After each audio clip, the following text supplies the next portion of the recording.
Meron din kami for PI at ipa-file na yun this week. Meron din rin kaming baka resolutions within the week na ipa-file rin sa Korte sa Sandigan Bayan for that. Ilang senador po ba yan, sir? Ang iniisip namin dito, 2 o 3. Yan ang tinitingnan namin kung mahihinog na. Pero yung isa hinog na para i-file sa Sandigan Bayan. At least one, sir. At least one. At Isa least for one. PI. For PI. Okay, sir. Sir, ayun yung pangalan natin. Wala muna. Malalaman nyo naman yan pagdating ng tamang oras. Kailan yung one? This week, sir? Next week? This week. This week yan. Ang pinag-uusapan natin itong linggong to. One senator. Iba pa yung next week. Iba yung trabaho this week. Iba yung trabaho next week. One senator this week. Baka dalawa. Senator, sir? Sandigan. Dalawa. Sandigan Bayan. Isang Sandigan, isang PI. Okay. Tama ba? Senator, okay. Baka dalawa pa. Sir, mga Isang 30 dalawa. Isang Sandigan, isang One PI. senator, Sandigan. Ah. Okay, sir. Isang preliminary investigation. Tapos, yung mga contractor, puro PI na yan, no? Puro PI. Pero although may isa pang contractor, baka i-file na namin sa Sandigan rin. Yun din. Sir, dun po sa isang senador, ito po ba yung related sa flood control? Baka hindi.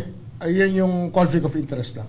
Yung kaya more of plunder due to, alam yun na yun. Sir, is it Senator Joel Villanueva Wrong. for this week? For PI. For PI? Okay. So, And then, sayang naman yung logo. and then any clue dun sa yung senator for this week? Any clue kung sino? Si Senator Marcoleta, definitely, for resolution na. We're about to file it already. This week yung kay Marcoleta? Yeah. Okay. Pagsasampalan ng kaso, sir, tama? Pagsasampalan po ng kaso. Magkasampayan ng kaso na, sa Sandigan na yan. Plunder, sir, di ba?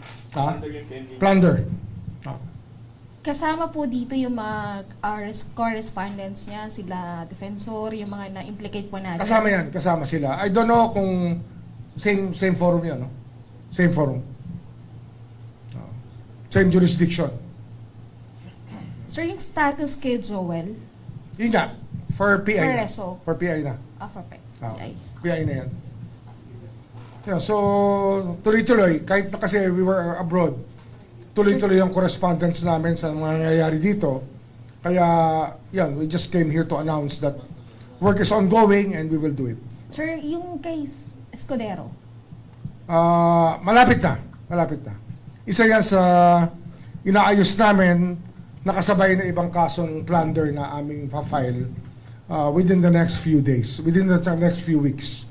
Maybe it will take 2 to 3 weeks more for us to file cases in the courts and for preliminary investigation.